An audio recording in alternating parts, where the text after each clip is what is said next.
Mengapa grup Yongchun mau ikut berpartisipasi dalam perang pertahanan ini? Baek Ye, sang manajer cabang Asosiasi Murim Kota Jinan, mengerutkan kening. Sangat mengejutkan bahwa mereka, para pendekar murim yang tidak terdaftar, muncul bahkan tanpa dimintai bantuan oleh mereka. Tapi Baek Ye tetap merasa bersyukur bahwa mereka mau membantu. Lalu Baek Ye menoleh ke arah Alpha Siwara. Bagaimanapun, Alpha Siwara harus dibunuh terlebih dahulu. Dengan adanya grup Yongchun yang ikut berpartisipasi dalam perang pertahanan ini, jelas beban mereka akan terasa lebih ringan. Sehingga dia merasa dia memiliki kesempatan untuk dapat membunuh Alpha dan mendapatkan intinya. Inti monster kelas A sangatlah langka. Tapi pertanyaannya adalah, bagaimana cara membunuh Alpha itu?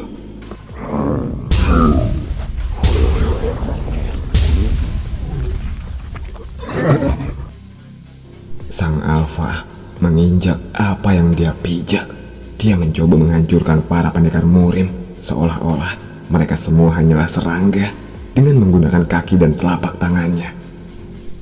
Apa yang harus kulakukan? Bagaimana cara mengalahkannya? Dia pernah mencoba menyerang Alpha dengan tekniknya, tetapi digagalkan dengan mudah hanya dengan telapak tangannya. Cara paling efektif untuk membunuh sang Alpha adalah dengan memenggal langsung kepalanya.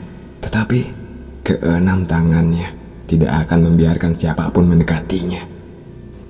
Lalu saat itu, ketika dia sedang memikirkan bagaimana cara mengalahkan sang Alpha, tiba-tiba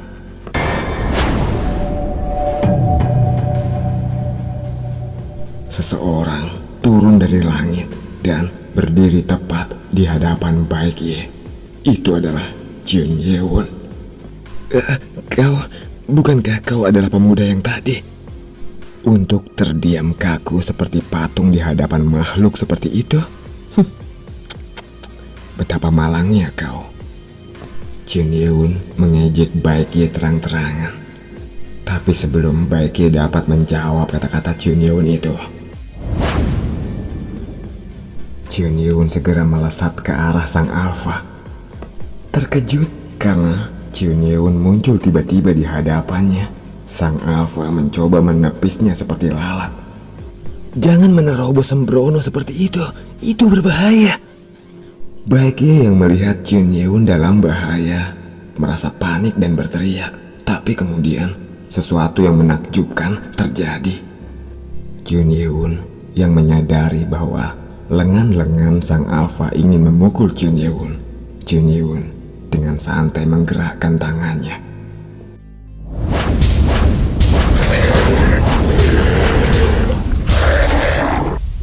Dengan sekejap, keenam lengan sang Alpha Siwara itu terputus.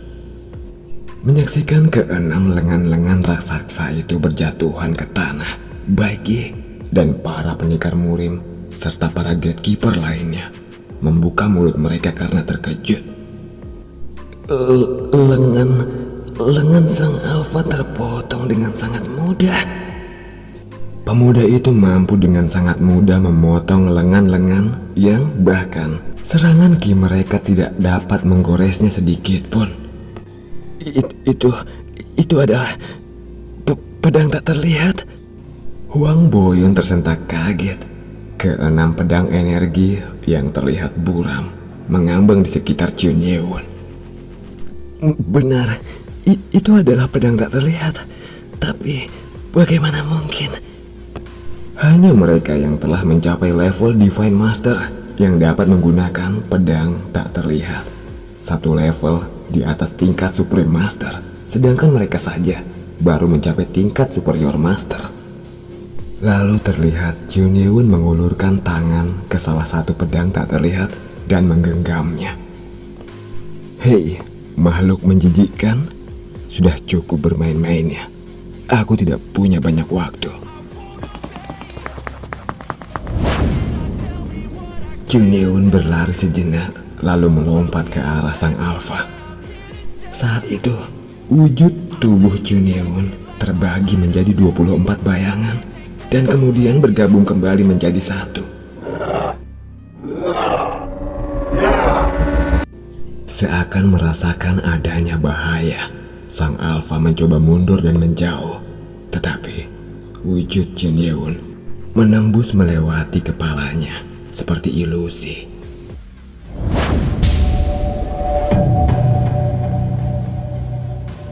Tubuh Jun Yeon terlihat muncul lagi, tepat di belakang kepala sang alfa sambil membuang pedangnya.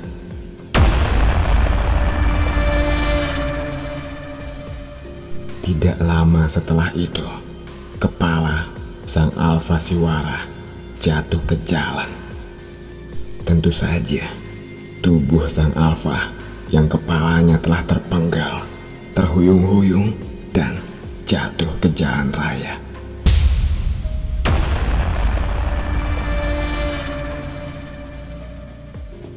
Chun Yu-jang yang menonton aksi Jun Yeon di kejauhan bergumam dengan mata gemetar. Wedian, tak kusangka aku menyaksikan semua ini dengan mata kepalaku sendiri.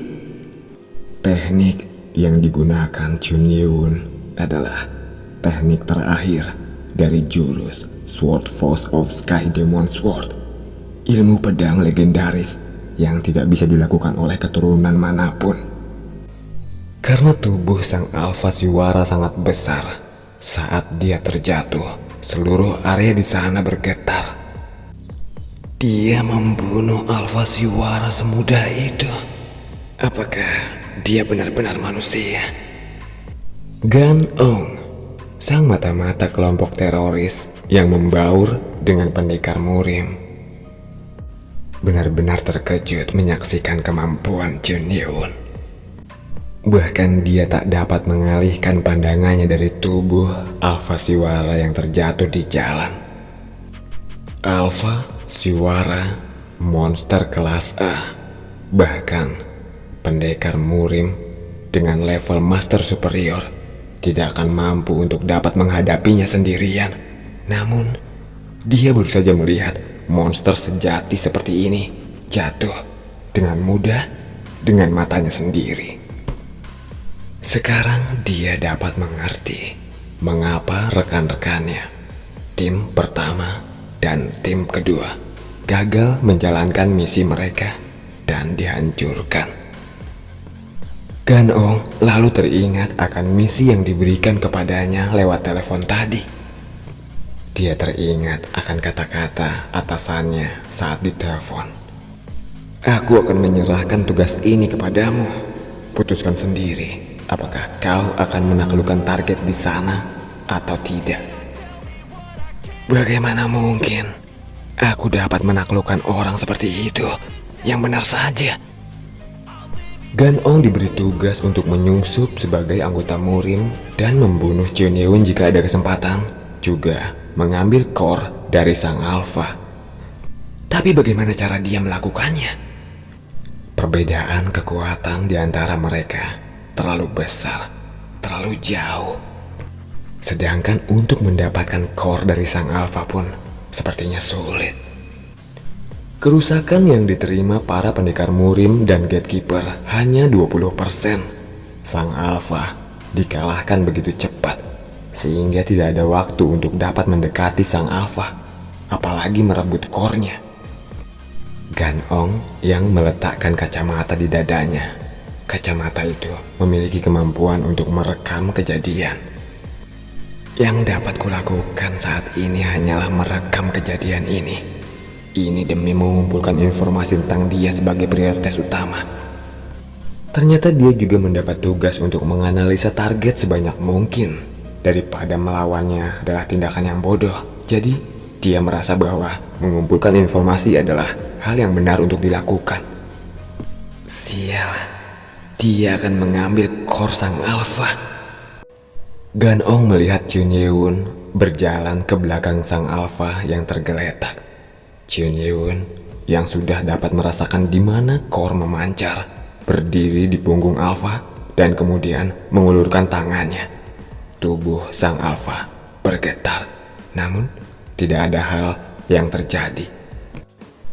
Junyeon mengerutkan kening. Struktur tubuh makhluk ini benar-benar berbeda dengan struktur tubuh manusia. Monster itu sepertinya masih memiliki semacam perlawanan walau dia sudah mati. Lalu Junyeon menusukkan pedang tak terlihatnya ke belakang punggung monster itu. Setelah menggambar sebuah lingkaran, Junyeon meningkatkan energinya. Dan terjadi getaran pada tubuh sang Alpha Siwara.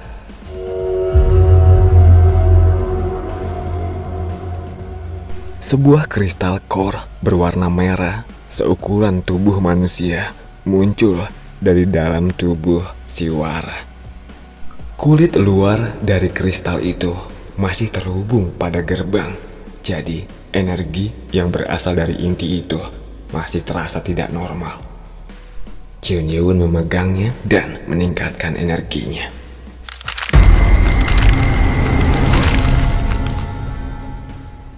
Retakan-retakan mulai muncul, seolah sedang memecahkan kaca. Bagian luarnya retak dan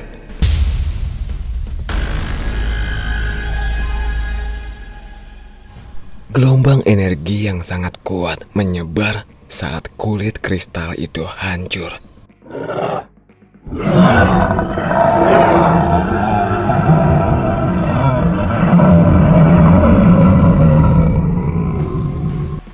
Siwara-siwara biasa yang sedang bertarung dengan para pendekar Murim dan Gatekeeper melolong, mengaum, mencoba untuk kembali ke gerbang. Mereka mundur.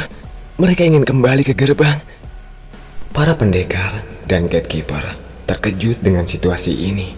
Ini benar-benar fenomena yang aneh bagi mereka. Setiap kali inti hancur dan gelombangnya menyebar, maka entitas akan mati-matian mencoba berlari kembali kepada gerbang. Tetap waspada. Fokus. Jangan biarkan satupun menuju kota. Meskipun sudah diketahui kemana arah mereka, para pendekar dan Gatekeeper berpengalaman. Tidak boleh mengalihkan pandangan dari mereka, karena terkadang monster yang kebingungan akan berlarian tanpa arah tujuan. Untungnya, Siwara adalah jenis monster yang cerdas, jadi mereka tahu arah kemana mereka mundur. Setelah kulit core terkelupas, sebuah kristal murni terungkap.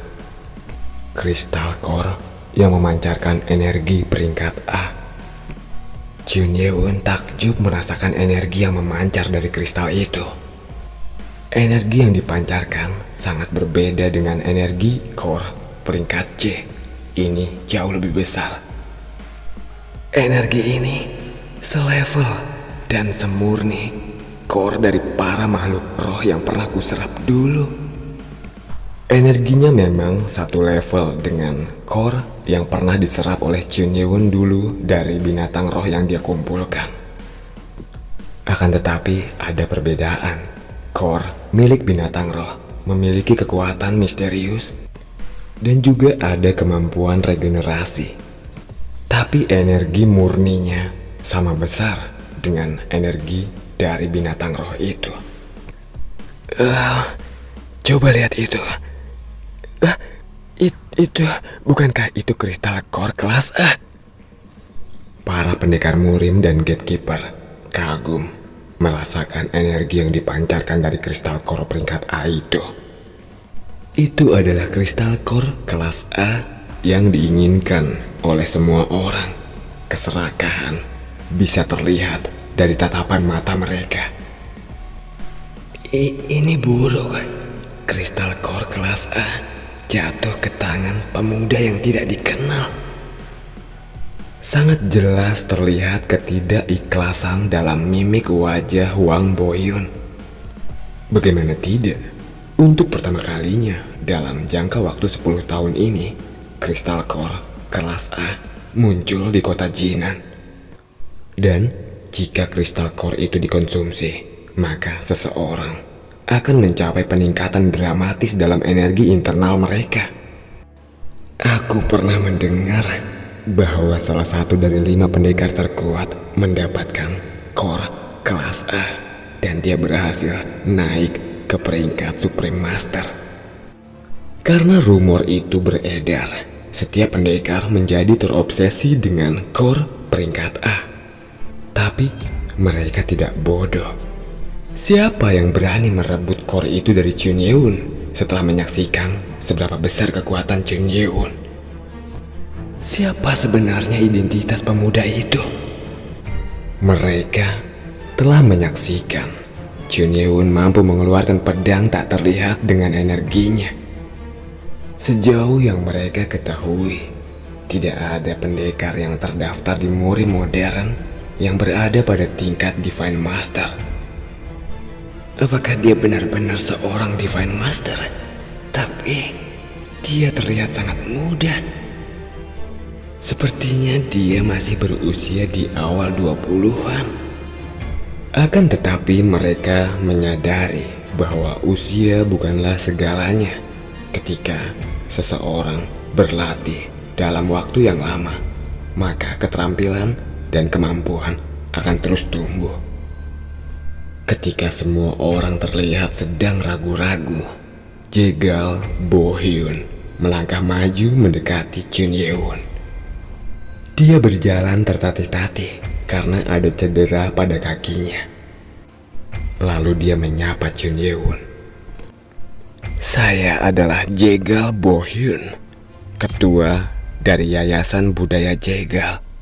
Berkat Anda, kami dapat dengan mudah menaklukkan entitas berbahaya kelas A dengan cepat.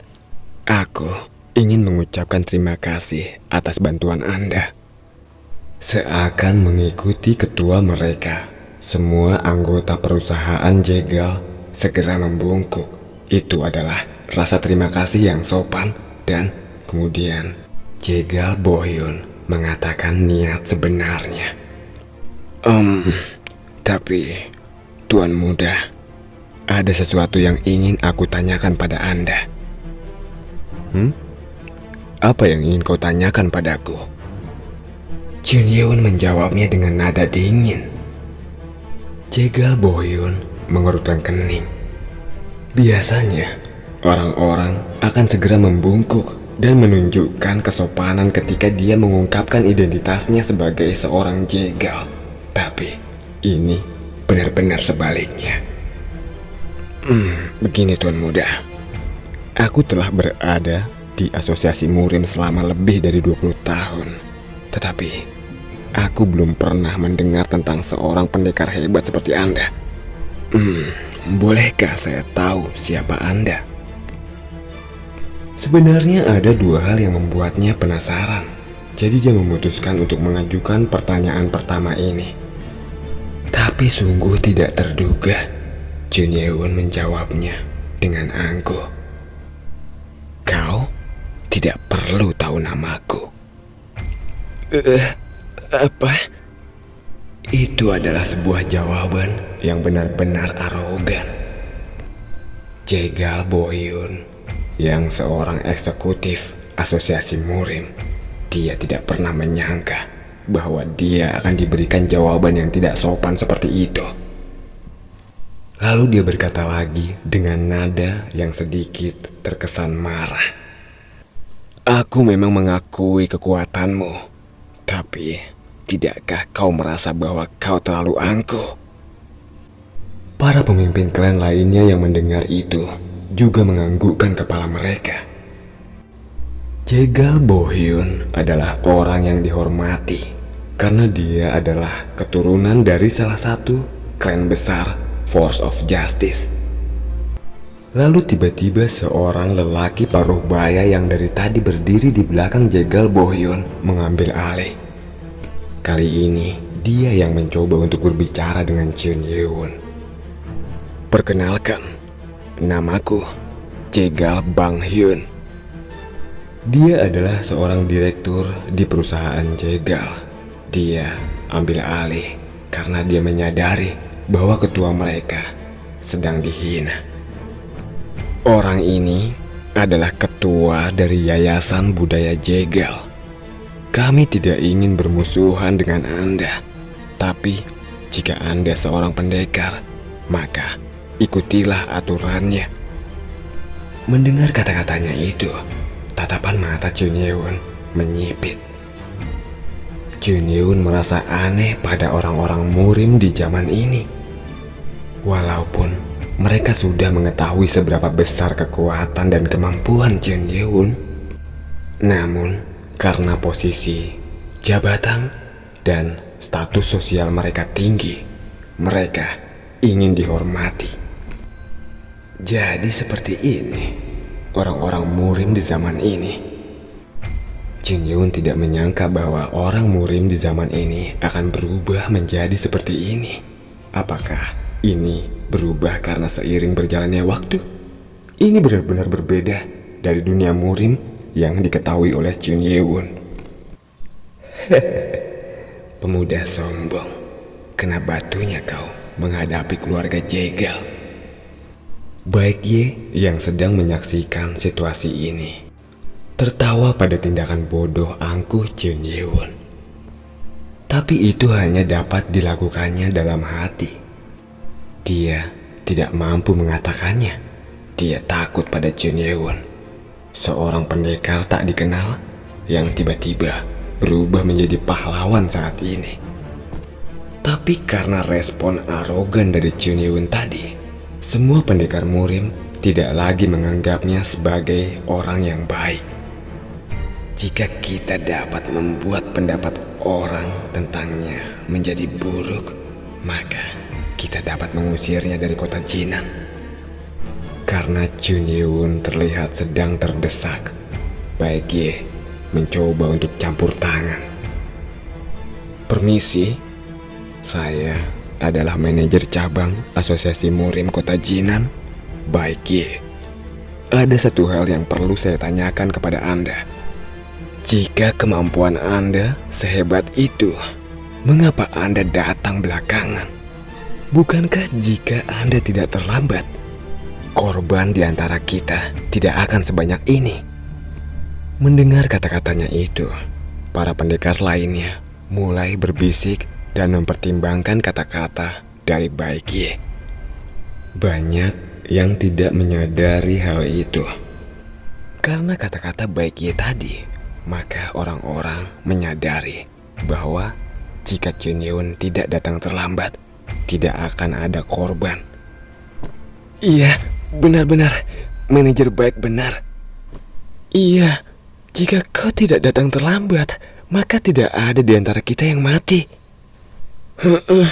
Betul itu. Kenapa kau datang terlambat? Pendapat negatif pun menyebar. Netizen maha benar. Daripada berpikir bahwa karena Jun Yeun datang, maka korban jiwa berkurang, tapi mereka malah menyalahkan Jun Yeun. Baek Ye merasa puas dengan situasi ini. Lalu dia berkata lagi, dan ada satu hal lagi yang ingin kukatakan. Tapi sebelum Baek Ye berkata, Hwang Boyun mengambil alih.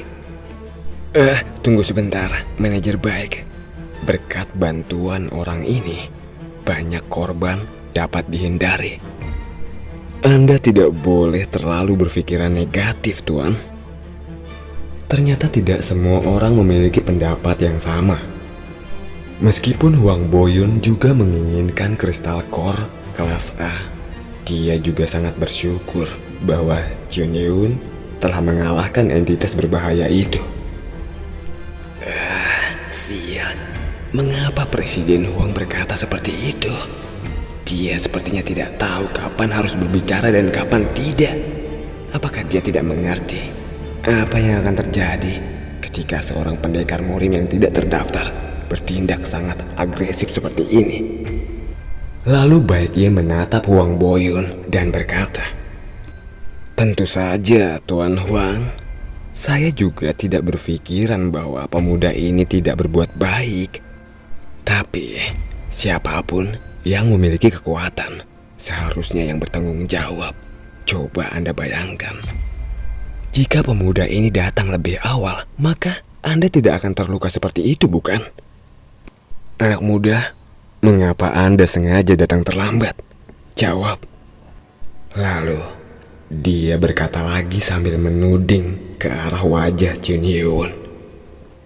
Bukankah dia sengaja datang terlambat dan menunggu kita sibuk agar dia bisa mendapatkan kristal core? Karena kata-kata dari Baekje itu, tatapan dengki muncul di mata para pendekar murim dan gatekeeper yang berada di sekitar. Kena kau. Baekje merasa senang karena provokasinya berhasil. Lalu dia menatap Chun Hyun. Dia melakukan ini semua agar Chun Hyun diusir dari kota Jinan. Karena jika orang sekuat Chun Hyun berada di kota Jinan, maka kedudukannya akan terancam. Lalu Chun Hyun mencoba menjawab. Sepertinya kalian salah paham. Hah, tidak peduli. Sudah terlambat untuk menjelaskannya sekarang. Ketika Chun Hyun ingin menjelaskan, Baekje memotong kata-katanya, mencoba menghentikan Chun Hyun menjelaskan. Anda pasti akan memberikan penjelasan bualan. Kami tidak akan percaya. Chun Hyun mengurutkan kening dan berkata, sepertinya lidahmu panjang juga ya. Apa maksudmu? Dengan sangat cepat, Chun Hyun mencengkram lidah Baekje. Baekje sangat terkejut karena dia tidak menyangka bahwa Chun Hyun akan menarik lidahnya keluar. Tanpa berkata apa-apa lagi, Chun Hyun mengayunkan jarinya.